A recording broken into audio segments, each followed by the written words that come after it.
मेरी आदत साली है। तो है ना, हो गया। आदाब, मैं मोहम्मद अम्मार खान, फ्रीडम टीवी में स्वागत है आपका। और अभी हम सितारगंज में हैं, हमारे साथ हैं एक्स एमएलए नारायण पाल। और जैसा कि आपको पता है कि कृषि कानून का जो विरोध है वो लगातार हो रहा है। हालांकि सुप्रीम कोर्ट ने जो 4 सदस्यीय कमेटी बनाई थी उसमें से भूपेंद्र सिंह मान भी जा चुके हैं। उन्होंने दूरी बना ली है कि जो कृषि कानून है वो समिति बनाई है वो इसका हिस्सा नहीं रहेंगे। तो बाकी सितारगंज में भी 2 दिन पहले ट्रैक्टर यात्रा निकाली गई जिसमें नारायण पाल मौजूद रहे और लगातार जो विरोध है वो भी किया जा रहा है। तो मेरे साथ अभी बैठे हैं तो उनसे 1-2 सवाल लेते हैं।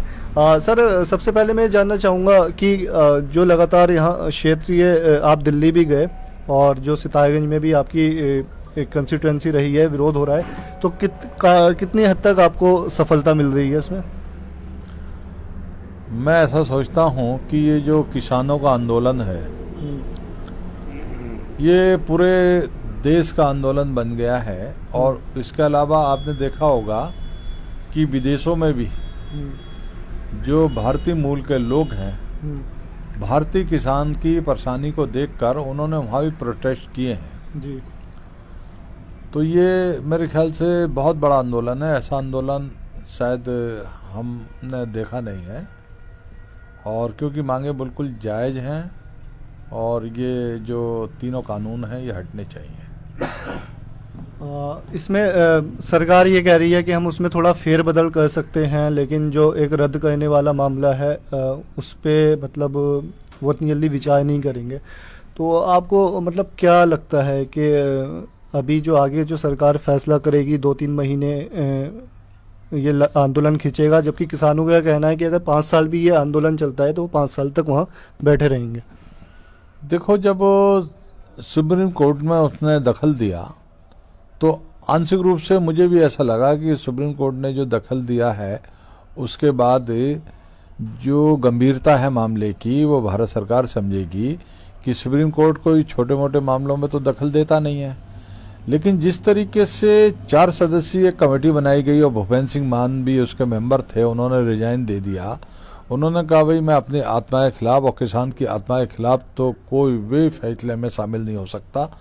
तो मुझे ऐसा लगता है कि भारत सरकार अलग अलग तरीके से किसानों को हतोत्साहित करने की कोशिश कर रही है, ये मुझे लगता है। सितारगंज की अगर बात करें, जो सितारगंज में कांग्रेस कार्यकर्ता हैं, जो आपकी टीम है, और अभी ये देखा जा रहा है आंदोलन लंबा खींचेगा, तो किस तरीके की अभी आपकी रणनीति है आगे कि अभी ट्रैक्टर ट्रॉली या वो विरोध रैली निकाली आपने ट्रैक्टर की परसों, अभी आगे और क्या रणनीति है जो कानून के खिलाफ कांग्रेस है जो रणनीति है या जो सितारगंज के जो कांग्रेस कार्यकर्ता हैं आपके नेतृत्व में अपनाएंगे?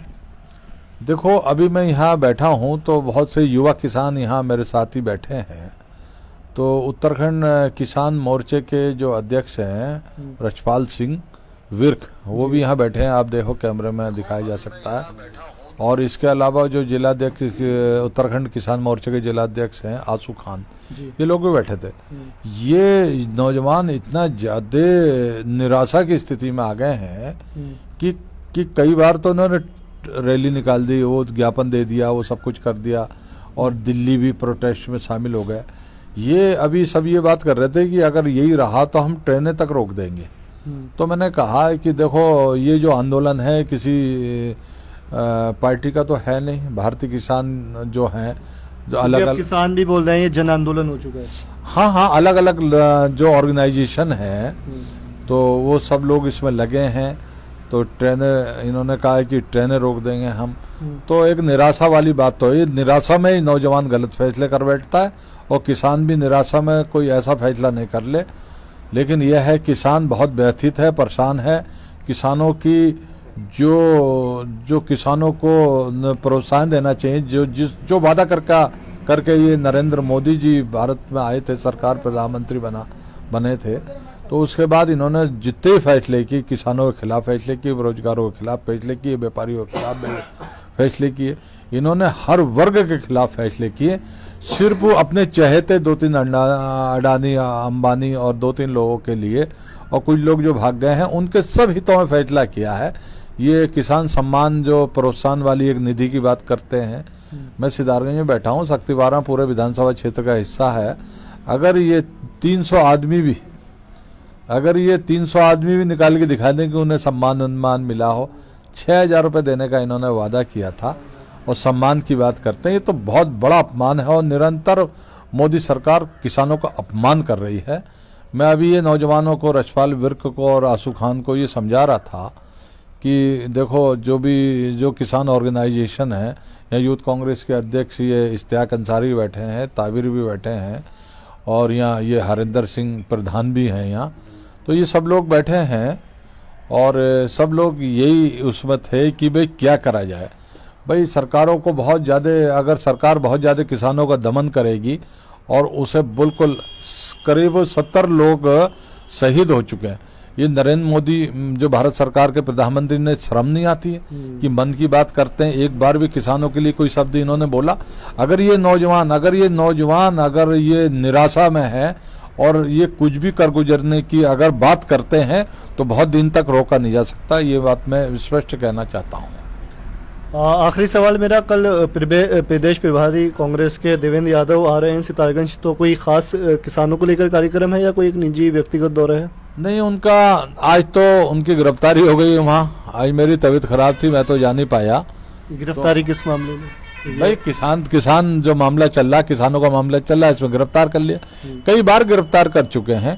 अब तो ये राज्य सरकार और भारत सरकार की प्रवृत्ति ये हो गई कि जो थोड़ा सा कार्यक्रम स्थगित है, नहीं तो गिरफ्तार। अब भाई देखो, अब निजी मुचुलकों पे या जैसे भी छूटेंगे। कल तो नानक पत्ता गुरुद्वारे होने आना है, रात को किच्छा पहुंचेंगे, कुछ संगठन की